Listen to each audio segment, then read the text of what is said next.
thing I've run into is, there's people have concerns about privacy laws. And unfortunately, they seem to be more concerned when, criminals seem to, they violate our privacy all the time. But, we have issues to violate the privacy of other people if they might be breaking laws, whatever. Anyway, but sometimes there's surveillance and they might not admit to it because it might be a gray area. So that might be the situation with the elevator. The lobbies apparently are the only place that they openly are clear that those are under, camera surveillance. And I think even then they literally have some kind of rule in at least many jurisdictions, like they're not allowed to be picking up audio, just the visuals. So there's things like that. So I did notify them to ask them, that hopefully, I told them outright, I've been having trouble because of the corruption level, to find a legitimate law enforcement officer. They tried to disappear me by framing me as paranoid, and so they don't take a report and they would just disappear me that way. Obviously, I don't want that to happen. But I wanted to notify you of this so that if there's surveillance there, in addition to the lobby, hopefully of the elevator, the elevator would be even more informative, then if you could please hold on to it, because sometimes they need to know, because, for storage limitations, they might be like deleting it every 24 hours, every 2 weeks, what have you. So they said they would hold on to it, and that's what's happened now. I think it's important to note, too, your work and what you're trying to do to speak before the United Nations. And with the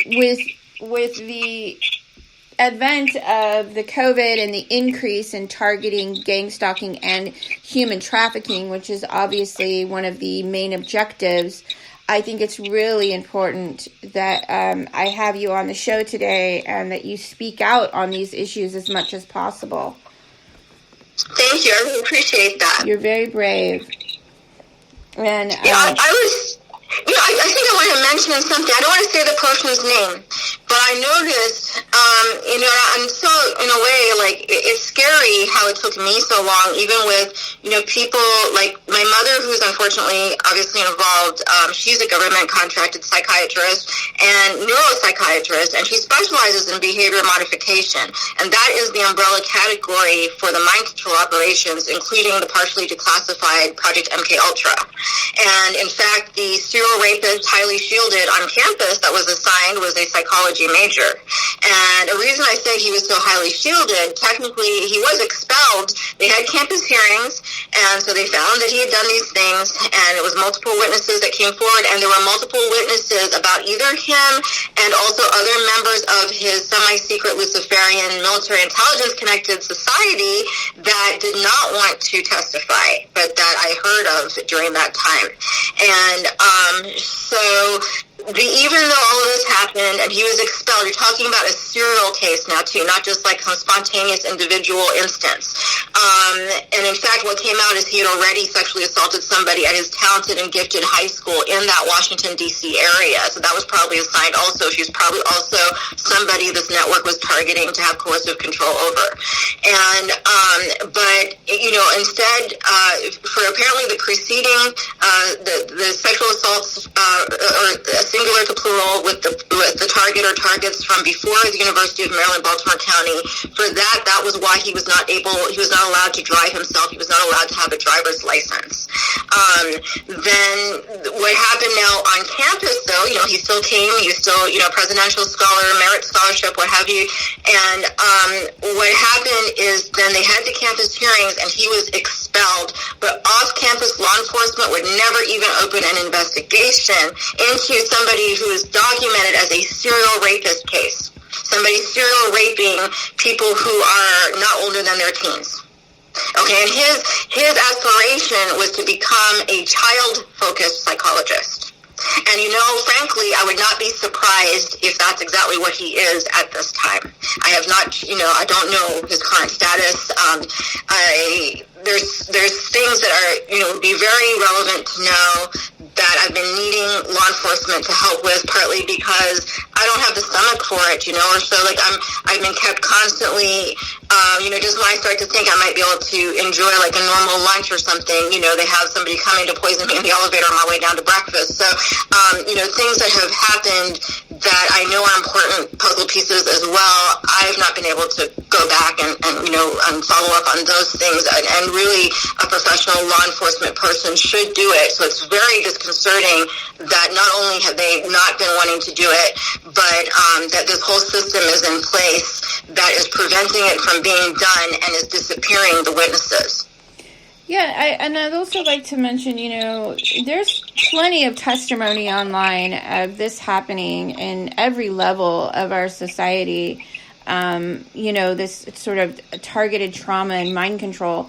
But, Sahar, I want to just briefly, I want to have you back on the show. Because I want to be back on too. Yeah, I want you to, keep me posted on everything, and so we know how you are and everything. But thank you. Before you go, I want you to talk lastly about your project. More about your project, and your Facebook page, obviously, and your documentation. Okay, I'm just trying to scan my head exactly which project you mean. Are you thinking of, I'm currently working on a video where I introduce it with a letter to the police that I wrote, and I've posted to the public Facebook community page for Albany Police Department. That's the state capital of New York is Albany. And I'm thinking I'll probably post it also to New York Police Department's page and the FBI, because I filed a report with them and gotten no follow-up. That was filed since 2017, and in fact, the efforts to frame me really escalated since I filed that. So,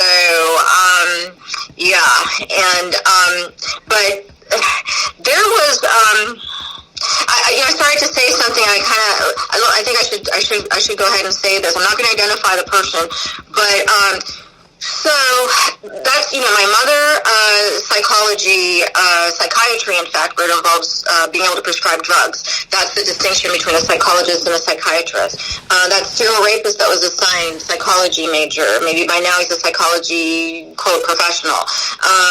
And hopefully not with children, but probably so if he's continued in that direction. And then among the people that did come forward to testify, even though they got several, factual testimonies they were able to verify, and so they expelled him and so forth. I do want to mention it was like 4 of us altogether that testified. One of those people was apparently a plant. I'm not going to specify which one, but she was a psychology major. She was in that semi-secret military intelligence connected Luciferian network. And some of my friends and myself heard some strange things that we could not really make heads or tails of at the time. But now that I recall also, and one of them was a friend heard her telling somebody, we have to be careful, Sahar's very smart, she could figure out what's going on. And I was like, good Lord, these people think I'm smart enough to figure out what's going on. I really don't know what's going on. And that's years and years ago. I was a teenager. I'm almost 50 now. I'm 49 this year. So, and I'm still figuring out what's going on. So, but she was a psychology major. And then a professor that came and testified for him, which I also thought was bizarre and inappropriate, because, what would he know of anything, relevant to whether this person sexually assaulted the people that came and testified. But anyway, this professor was a psychology professor. So I was also strangely targeted by, thankfully I was not a psychology major, but I had one psychology 101 course, and I was strangely targeted by that professor. So in fact, I learned of another person who went and studied in the PhD program for psychology at University of Maryland, Baltimore County, and apparently is involved with some of these nefarious, military intelligence connected mind control operations that unfortunately they're also in practice carrying out on these campuses, including with sexual assaults. So I think people need to be very, very careful, not just of the, people like the doctors, therapists, what have you, that might be pocketed in this network as a means for disappearing witnesses when you're trying to get help against this organized predation. But I'm asking people to be careful, including at the university level and what have you. There's certain functions that these people are making the point to infiltrate heavily, and a lot of how they're doing it through is apparently what's called psychology operations groups. Wow. Wow, that's a lot, Sahar. Mm-hmm. But it's true. It's absolutely true. And like I said, there's plenty of information online regarding these rapes being systematically inflicted to, cripple some folks or target them to invoke certain behaviors or demons, if you will. I'm so sorry that you're going through this. And thank you. I do want to ask you, I know we're running out of time because we figured we'd do about an hour today. We started about 12:30. We want to end about 1:30. Yeah. But I want to ask you, it gives us enough time. I actually have a lot of files where this one came from, but I'll save them for a follow-up, that we do in the future, so hopefully fairly soon. But I do want to play one file. As I thought about it and analyzed, I think this file, unfortunately, it's like the hardest to hear out of my files, but I think it might be the quickest as far as having within a minute and change showing that there is a they that literally was in a meeting conspiring to do these things. Sure. Let me know if it's just not audible. We're just going to have to link it from this post of this interview, and people can play it from there, because I know they can hear it when they can play directly. I don't know if it'll be audible enough, playing it through the air, through the speaker, but I'm going to give it a try, okay? It's, okay. I was able to hear, it's the person believed to be my mother, Dr. L. She said, we're back to square one with her nonsense. She opens everything to ventilate. And then there's a few other responses from there. They're basically talking about how to get me under mind control, how to get me framed, etc., how to get that coercive control over me.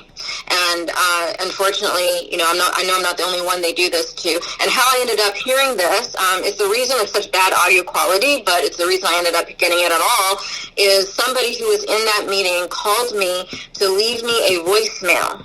And then either inadvertently or deliberately, I'm really not sure which to this day, because this is from 2014, either inadvertently or deliberately, that voicemail, their phone was left open.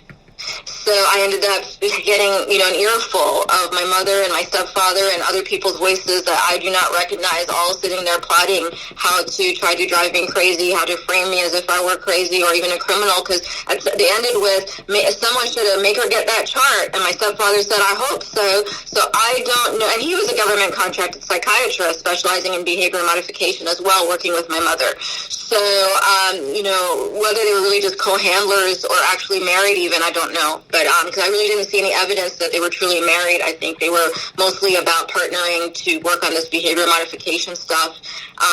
They were working at a facility, in fact, that was focused on that. And when I started sharing information about it, it was called Shine and Stars. The website was SHINENSTARS.com. They disappeared the information from the internet. So I don't know what's there now. I had a friend who's very computer savvy help me track it down on the Wayback Machine. And as we were trying to get the backups of that, these people disappeared it from the internet too. And that helped me know how much in real-time surveillance, computer hacking and all we were being interfered with. But in any event, I'm going to start this. I don't want to waste people's time. If you can't hear any of it, we're just linked to it. But if you can hear it, I'm going to maybe kind of stop and start a little bit, because one phrase at a time, because people have told me it is hard to hear. And so it starts with when the first thing I can hear pretty clearly, is she says, we're back to square one with her nonsense.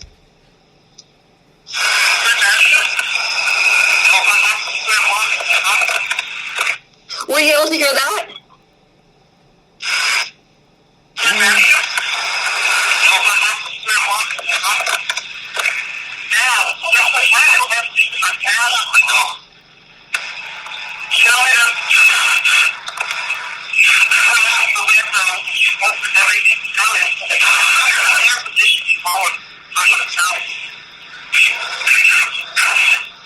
So coming out, somebody else, I don't know whose voice it is, it's a female in the meeting, says, you let her drive?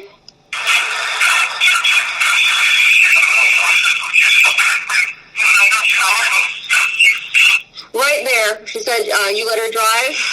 Sorry, I closed it out by accident. And then right after that, she says, we haven't been able to get her back. Sorry, sorry, I went back too far. Bear with me a second. It's only 20 seconds left in here.